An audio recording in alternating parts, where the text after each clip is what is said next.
مساء الخير على حبايبي ومتابعيني، يا رب دايما كده تكونوا بخير وسعادة. النهاردة فيديو جديد ووصفة جديدة. هنعمل بقى حلويات المذبح بطريقة هتخلي ريحة الأكل توصل لآخر الشارع، وكل اللي هيدوقه هيدعيلك دعوة كده كبيرة من قلبه. هنعرف بقى ازاي النهاردة هتستوي بشكل مظبوط علشان بقى ايه النتيجة تكون خرافية كده ولا أجدعها مصمت. هنعمل بقى الكبدة والكلاوي بس بنظافة كده وجودة أحلى بكتير من إن نشتريها من بره. احنا هنعمل النهاردة طريقة سهلة خالص، وكمان التتبيلة هتكون بسيطة جدا، بس الطعم بقى في حتة تانية خالص. تابعيني في الفيديو علشان تشوفي الطريقة. بس يلا كده بسرعة اشتركي في القناة ولايك وشير لو عجبك الفيديو. انا معايا هنا 3 اطباق، كل طبق فيه نص كيلو تقريبا، يعني نص كيلو. نص كيلو من الكبدة، ونص كيلو من الكلاوي، ونص كيلو من القلب. هنبتدي كده بقى نقطعها مع بعض. انا غسلتهم في الاول، ومحدش يقول لي بقى الحاجات دي ما بتتغسلش، لا انا بحب اغسلها، بالذات الكلاوي غسله كده بسيطه. الكبده كده بديها شطفه بسيطه، لكن الكلاوي بغسلها حلو جدا، وكمان القلب بغسله حلو جدا وبطلع الدم اللي في قلبه. وبقطعها بقى رفيع بالشكل ده، متحاوليش تقطعيها مكعبات تخينه، لا، انا بقطعها كده رفيع زي ما انتوا شايفين كده، قطع كده رفيعه عشان تستوي معايا بسرعه. وبمسك كده الكلاوي وبشيل بقى الجزء اللي جوه ده اللي بيبقى فيه الحالب. طبعا انا بشيله في الغسيل، بس كمان بشيل الدهن اللي جوه دي مش عايزاه. وبقطع بقى الكلاوي بالشكل ده. هقطع كل اللي معايا، قطعت الكبده وبقطع الكلاوي، وكمان هقطع القلب. انا بقطعها رفيع علشان تستوي معايا بسرعه، اهو بالشكل ده. اهو قطعت كده الكلاوي وقطعت كمان الكبده. هقطع دلوقتي القلب. القلب بيبقى فيه جزء كده من الدهن، كميه كبيره كده مكلسه على الجزء اللي فوق بالشكل ده. انا بشيله، انا مش محتاجاه، ما بحبش الاكل يبقى فيه كميه دهون كتير. وهقطع بقى القلب كده، لقيته معايا كده جزء اللحم كده تخين، بشرحه بالشكل ده علشان اقطعه برضو يستوي معايا بسرعه، بالذات القلب يعني، لان بياخد برضو سوا. هقطعه برضو زي ما قطعت الكلاوي والكبده، برضو بنفس الطريقه اهو. حلو قوي كده. انا قطعت بقى الكمية كلها وحطيتها مع بعض كده في طبق او في اي كده اناء عندك. حبيت بقى ان انا ازود كده حتتين لحمة على الحاجات دي، لما بتتبل معاهم بتبقى طعمها خرافي جدا. جبت كده حتتين لحمة، بس اهم حاجة تكون اللحمة بتاعتي من حتة ناعمة. انا جبت من الرقبة. الرقبة بتبقى ناعمة جدا وبتبقى فصوص، فبتبقى حلوة قوي. وقطعتها برضو صغير، ما تحاوليش تقطعيها كبير. قطعتها زي ما انتوا شايفين كده. جبت، انا كان معايا كيلو، جبته حوالي نص وقطعته بالشكل ده. يبقى كل الكمية بتاعتي حوالي 2 كيلو، نص كبدة، ونص كلاوي، ونص قلب، ونص لحمة. وقلبتهم بقى مع بعض، بس هعمل لهم تتبيلة حلوة قوي هتشوفوها دلوقتي. انا جبت حوالي كده بصلتين او 3، قطعتهم بالشكل ده وهحطهم في الكبة معاهم معلقة من الملح. وهضرب بقى البصل ده كده في الكبة علشان خاطر اخد المية بتاعته. حطيت البصل كده في شاشة كده وبعصره بالشكل ده، بينزل لي كمية مية كبيرة.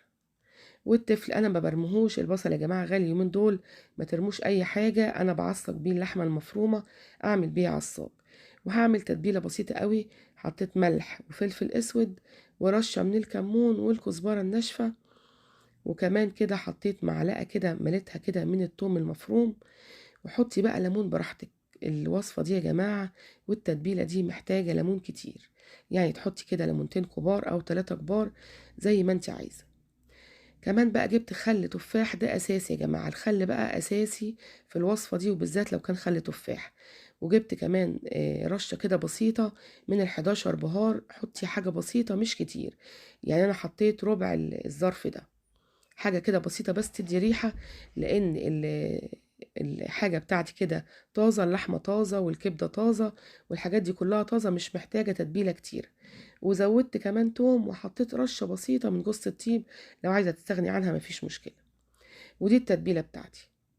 دلوقتي بقى هجيب كده الحاجة اللي أنا قطعتها وهحط عليها التتبيلة. طيب تمام، حلو قوي كده. هقلبهم بقى تقليبة كده كويسة عشان تشرب من التتبيلة. اهم حاجة الليمون يا جماعة، وخل التفاح، وكمان معلقة التوم، دول اساسي. قلبها كده كويس قوي. ودلوقتي بقى هشيلها في التلاجة، هغطيها ببلاستيك راب واشيلها في التلاجة، او ممكن كمان تحطيها في علبة بغطا وتشيليها في التلاجة. بسيبها حوالي يوم، لازم ببيتها عشان اللحمة بتاعتي تستوي. وتاني يوم بقى، طبعا انتوا خايفين ان اللحمة ما تستويش، لا هتستوي وهتاخد نفس سوى الحاجة بتاعتي. جبت كده قطعة من اللية هتدي طعم حلو قوي الحاجة بتاعتنا. سامعين بقى الصوت ده؟ الصوت ده مهم جدا.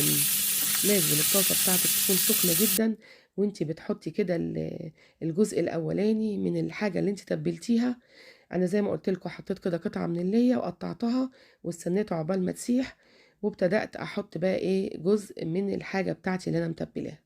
واول ما بتنشف كده، انا ما بحبهاش تنزل ميتها، وبحب انزلها على طاسة سخنة عشان ما تنزلش ميتها وتبقى عاملة زي الفل بعد كده. جبتهم كده على جنب وحطيت جزء تاني زي ما انتوا شايفين. ولازم برضو تعملي الصوت اللي انتوا سمعتوه ده عشان ما تنزلش ميتها.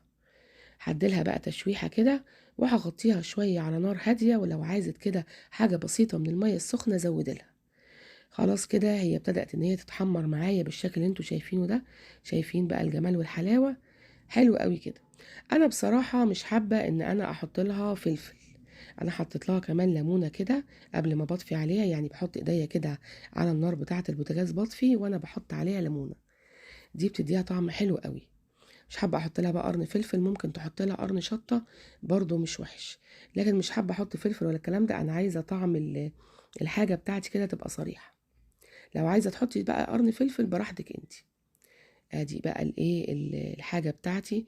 مش حابه احط لها دهون كتير زي ما تكون كده منقعه في الدهون، لا مش حابه الكلام ده خالص. شايفين بقى شكل الكبده؟ لونها كده فاتح مش غامق، واخده كده سنه لسعه بسيطه كده، علشان خل التفاح اللي احنا حطيناه بيدي ريحه حلوه قوي. وكمان التوم اللي احنا حطيناه للتتبيله بيخليها كده في حته تانية خالص. بصوا بقى هنغرفها دلوقتي كده في طبق اهو. شايفين بقى شكلها تحفه ازاي؟ واللية كمان اللي حطيناها اديتها كده طعم الضاني وخلت طعمها حلو قوي. هرش بقى رشه كده من البقدونس وهعمل بقى سندوتش كده حكايه. جبت كده رغيف صغير زي اللي بيتباع بره في المصامت، وحطيت كده عودين من الجرجير، وابتدأت احط بقى الحلويات بتاعتي اللي انا عملتها دي. وممكن كمان تحطي في الرغيف قبل ما تحطي الحاجه بتاعتك شويه كده معلقه من سلطه الطحينه، برضو بتبقى حلوه جدا. اهو شايفين بقى الحلاوه والجمال؟ شكلها تحفة يا جماعة، وطريقتها بسيطة، والتتبيلة بتاعتها كمان بسيطة، بس بصراحة بتخليها في حتة تانية خالص. أنا بحب أجيبها كده وأعملها، بالذات بعمل الطاسة دي ليلة العيد، بتبقى حلوة جدا. ناس كتير طلبتها مني وقالت لي نزلنا الطريقة بتاعتها، فأنا قلت أصورها لكم المرة دي. شايفين بقى الطعامة والحلاوة؟ شكلها تحفة وريحتها يا جماعة مش قادرة اقول لكم بقى على حلاوتها وجمالها. بس اعملي التتبيلة كده زي ما قلتلك، هتطلع معاكي في حتة تانية خالص. انا بتمنى يكون الفيديو بتاعنا النهاردة عجبكم، ولو عجبكم بقى ما تنسونيش في اللايك والشير وسبسكرايب القناة. يلا باي باي، سلام.